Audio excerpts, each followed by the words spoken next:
Okay guys, welcome to part 2 of building a mini model railway. You all remember where I left off, the ones that have viewed the video, with the buildings on the layout here in extruded foam, cut into sort of rough areas of formation. What I plan to do now is make up some plaster, which is going to simply be this cornice adhesive. So I'm going to make up some of that. I want to make a couple of little rock faces, and I may get some of the plaster and cover some of the rock face with it as well. I have actually started making some lights now. I just wanted to thank everyone for their suggestions on what I could do to wire the layout, and do I put it under the foam, do I put it in the foam, that sort of stuff. Shock horror, I've actually drilled through the baseboard, which is completely goes against the whole subject of what we were talking about last week, but I have a cutting plan, and what I'm thinking about doing is actually making this whole layout approximately this thick, with a bit of pine or something like that here, another one of these shelves, and again pine here on the other end, another shelf on there, creating a cavity of about this much, whereby I can fit battery packs, wiring. I've got a little bit of access there.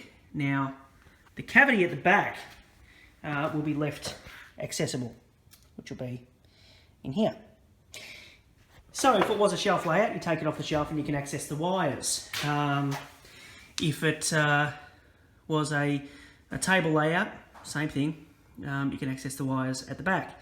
I just had a thought that if something were to go wrong, then the wires would be easily accessible rather than having to pull up scenery and pull them up through the board and things like that.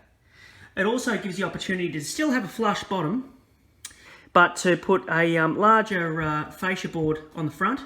And if you want switches and things like that to switch on certain lights, the house lights, street lights, that sort of thing, you can have little switches to do that, which I intend to put in, connected to battery packs and things like that. I don't know if it'll work, but hey, it's all, you're sort of going along the journey with me at the moment, so we're going to see how it goes. Now what I want to make here is I want to make a fairly sort of runny consistency. So what I'm using this Woodland Scenics rock mould, which if you haven't seen those, they're absolutely brilliant. It's Woodland Scenics rock mould. You can get a varying mix of different rocks. Is I want to get that just in a couple of bits of the mould, because I'm not filling the mould. All I'm doing is I'm getting a couple of thin rocks for that rock face that I have there. When you've actually put the plaster in the mould, just drop it a couple of times, like this. And what will happen is it'll spread, as you can see there. Doesn't matter about the bits that are thin, which will be in here, because by the time you break it off, you're not going to need thick bits anyway. You can cut, you can break in half, glue, all that sort of thing. It'll come up quite well. I'll wait for that to go off, and then we've got some rock faces. Guys, while I've got this lovely plaster mixture, I thought I don't want to put it to waste. So I thought I can use it.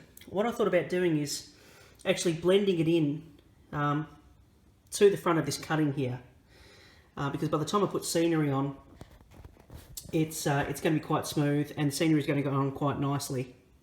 It saves me from sanding as well. That's not a big job, but it really makes it smooth. It saves me from sanding, and again, it takes the scenery on quite well. It takes paint beautifully, so I thought, well, why not give it a little bit of a shot. I don't want to get any down here because I'm putting brick walling there, which I'll show you in a moment.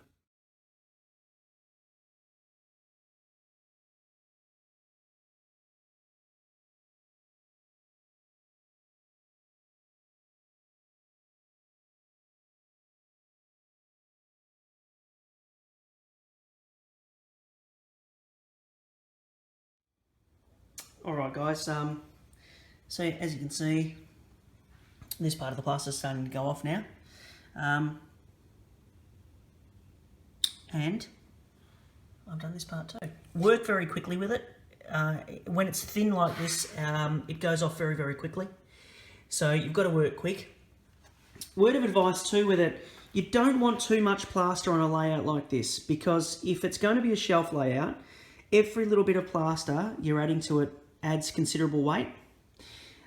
This won't be too bad because it's very thin, so that's not going to make a massive difference. I will put a couple of plaster rocks on the front and that sort of thing. It's not going to make a huge difference, but you wouldn't want to go putting big plaster mountains or big blobs of mod rock and things like that. It's just going to make it just far too heavy.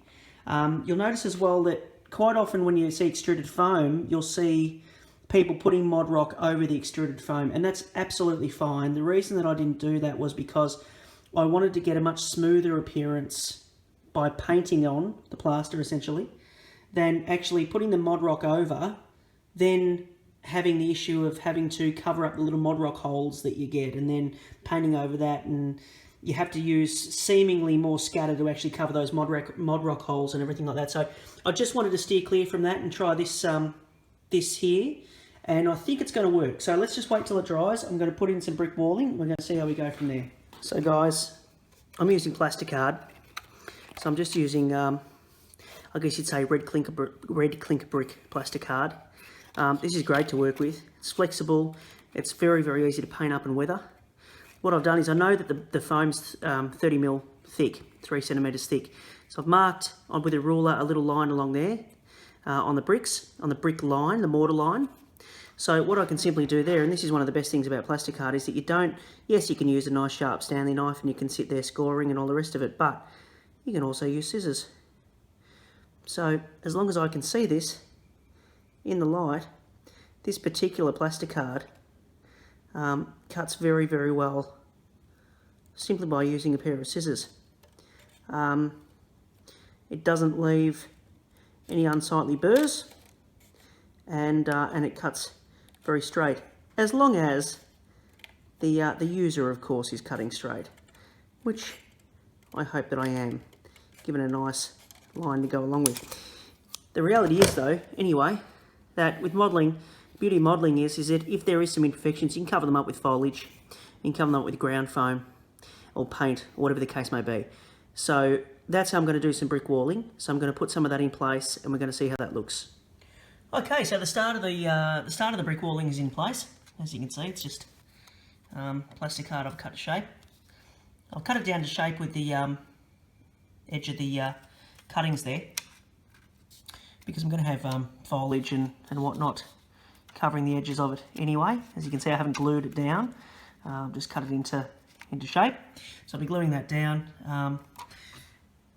Use your foam to your advantage as well if you can. With this plasticard, I've actually scored and placed the plasticard in the foam, just really to hold it in place while I was doing what I was doing. But you know, if you can push anything in or plugging anything into the foam as you go along, use it. That's what it's for. It's fantastic stuff for doing that sort of thing with, particularly with trees and things like that. Picked up these new trees. You know, planting a tree is as simple as that. Now that will never move unless the foam moves. So it's absolutely brilliant for stabilisation. You know, it's fantastic. You want to change your layout, you take it out. You don't even bother gluing it in, because the foam will hold it in that tightly that if ever you want to change layouts, you take your trees off, you start again. But for the moment, I've put the fence, rather the wall, cut the wall up, ready to sort of glue into place. I've got the plaster ready to go. That's not gone off yet, so by the morning that'll be rock hard and ready to go. And down here, I have my rock mould here, which is almost ready to go. In fact, I'm going to try and be cheeky, and I'm going to try and pop that out now and show you what that looks like. Well, my cheekiness paid off. It doesn't always, but in this case it has. What I have is some really lovely rock face sections. I'll leave those out obviously to harden up overnight. I wouldn't use them now, but and that's what I wanted. That's the reason I poured it so thinly, is because I didn't want one big lump of rock which, just to show you what that's like, is this. This is what actually comes out of the mould if you fill it. It's rather a large rock, similar to the rocks I have around Grafton Heath. That one there, these rocks here, they were all made out of this this rock mould and then painted with the leopard spotting technique, as were the rocks around the coastline area here. They were all done the same way. Sorry about the light there.